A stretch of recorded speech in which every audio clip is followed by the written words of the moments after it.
Yes, I was talking about Cyberpunk. So obviously it's had performance issues. Yeah, mostly on. I've had a couple of hard crashes and things like that. I'll talk about that in the third video. But it's still heartbreaking because at the core is a really amazing game, like a really amazing RPG. CD Projekt Red. It's very. My heart breaks for the developers because it's very clear that there is so much passion and heart in this project, and Night City it's huge. It's just mind-blowing, the scale of it, not just the length and breadth of it, but the verticality of it, and the way in which the city feels very, very alive, with all the different factions and NPCs and side missions and things that you can do in the world. But then it's got an incredible story, amazing voice acting, really good side cast of characters as well. And then the gameplay it's really, really fun. To say that this is CD Projekt Red's first person shooter, they've done a damn good job to say that. Now I've been playing it on the PlayStation 5, so to some degree I've been fairly lucky because the game does perform, gameplay performs pretty smoothly at 60 frames per second, and when you are doing a first person shooter game, that's very nice, yeah. And I know that the PlayStation 4 has had some issues with dropping frame rates, and they hope to God that CD Projekt Red can get all those performance issues sorted with patches and updates to it, because once this game is patched and fixed, it very much is potential game of the year. It's that good. It's that good. And it's just kind of heartbreaking that a lot of that is going to get lost in all the bad things going on, in the media and everything else going on, and the poor way in which this game has been released and the way in which this game has been managed and marketed is shocking. And that's the issue, that it definitely needs calling out for sure. CD Projekt Red should not get given a pass on this, and the management definitely shouldn't. But I've got to put my hands out to the developers and say, listen, if this game had been delayed, which it should have been, and they'd been given the time to actually bring the game out when it was ready, which they said they would have done first time, it would have been received so much better. But when this game is running smoothly and is running fine, it's so much fun to play.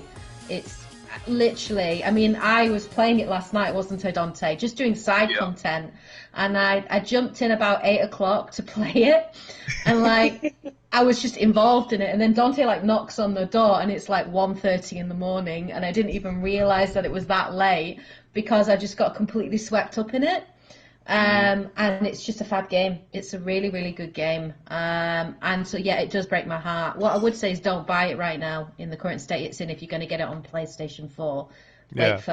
Play the game the way it's meant to be played.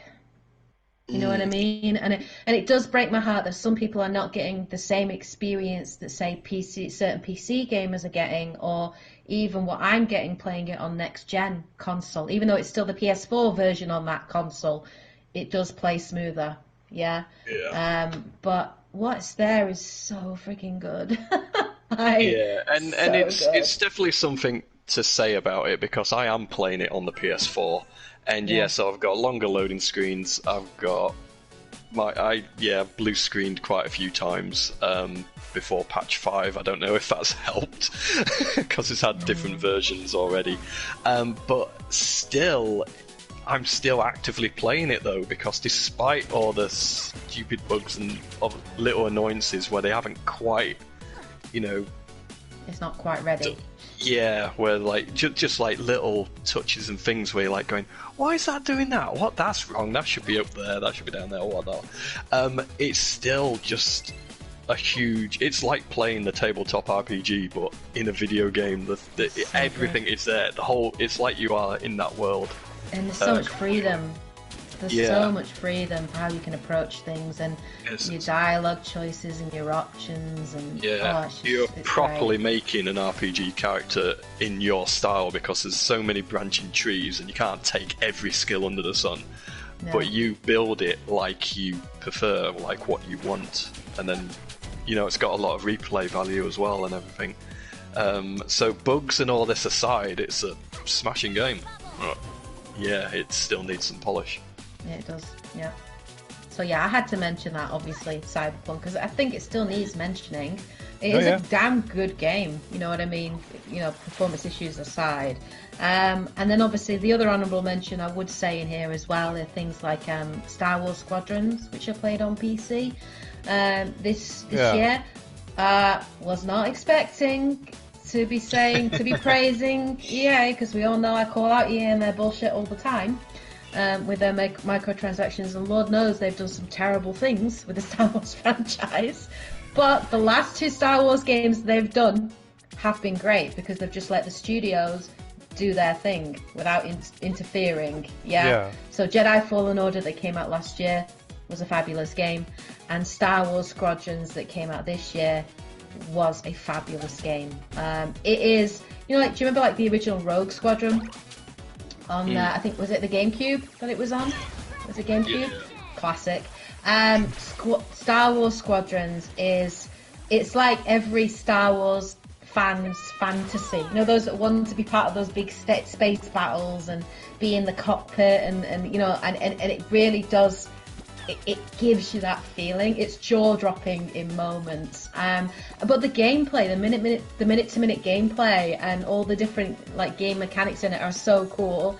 Like the when you're in your like, oh, I was getting hyped just thinking about it. But when you're in your cockpit and like you can choose like, you know, what to focus on. So say for example, you know, you've got someone behind you, you can actually control your shields and divert the power to your rear shields on your ship, so you've got increased defense behind you, and then do some kind of maneuver to get behind them. You can choose to focus on speed, you can focus on your weapons. It gives you so many different classes of ships to use on both sides, so you actually get to play as both sort of the rebellion as well as the Empire. And then it's actually got a really good story, which is like, story in an EA game? Oh my god. Yeah, but it's got a really good story. It's about a 10-12 hour campaign, and it starts off like in the middle of the original trilogy, right at the beginning, but then it picks up pretty much after Return of the Jedi and carries on, and it has some very well-known like cameos, and it even has some links to Star Wars Rebels, which is the animated series that Disney did. Yeah. So it has some ties to that, and it's just a lot of fun. And that's just playing the campaign. I haven't jumped too much into the multiplayer, but I hear the fleet battles are really fantastic. And then this game also supports VR, and I hear that this is one of the best VR games. Bar Half-Life Alyx, this probably is one of the best VR games to come out this year. And if you have a VR headset, oh my god, like that must be incredible, like to play it.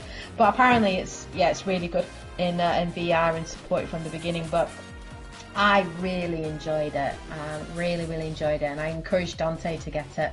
And I think you got it on cheap, didn't you? And you're gonna carry on playing it. Yeah, I've got to get back onto that. There is a lot of detail into it. It's very clever. So much detail, and it's just so much fun to play. Like, and the mission structures are really good.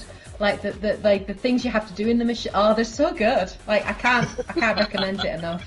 Like, I really enjoyed my time with it, and so it's nice to be able to say something positive about an EA Star Wars game. And we have to give credit where credit is due. You know, when they deserve it, which isn't often, but when they do deserve it, yes. Star Wars Squadrons I definitely recommend it. It's a great game. No microtransactions. What the hell? That's so good. Really good story, really great gameplay, and good multiplayer. And it's actually really reasonable priced. I think when it came out, it was only $34.99 when it came out, and I think now you can get it for about £20 in the sale. So it's great. It's on PlayStation 4 as well, I think. But it's really good. Yeah. So yeah, I had to mention that as an honourable. Yeah, that's good. I think the only other game I was maining just before Cyberpunk came out was Watch Dogs Legion. That's the worst. Yeah, I can no doubt see. It's like, it had some good potential, but it doesn't quite go. We'll talk about that next part then. But other games I'm playing, like I still just haven't got round to on backlogs and that. But I've touched on like various more indie games as well, such as like Cat Quest and Fall Guys, Lair of the Clockwork God, Yeah. Rumble, and stuff like that. Just lots of little touches in on that, and even though it's technically an older game, I haven't bought it again on Switch, but because it's technically 2020, Naruto Shippuden Ultimate Ninja Storm 4 is out on the Switch now. That's an old game. Yeah, I know, but it got out today. That's why if later games like Dragon Quest 11 are allowed, Oh well, okay, fair enough then. I see where you're going with that one. then that one for the multiplayer times and closeness to the original stuff, that was another good one. But no, you're gagging to move on to part 3 now anyway. I can tell. I'm being I think that's very, a good range of Part two. games. Yeah. I'm being very cautious. I could go into more, but I won't do. I'll save that. I'm Yeah. going to do a top 10 games of 2020 video, so that'll be out on my channel probably the first week in January. I'm planning to upload that, so that'll be there if you guys are interested in watching it. But yeah, that's just a couple of the games I played this year and enjoyed. Oh, good.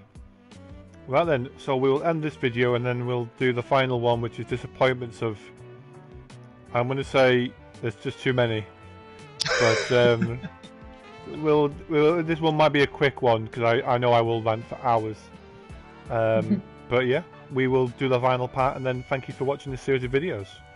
And we'll go from there. Alright, thank you guys for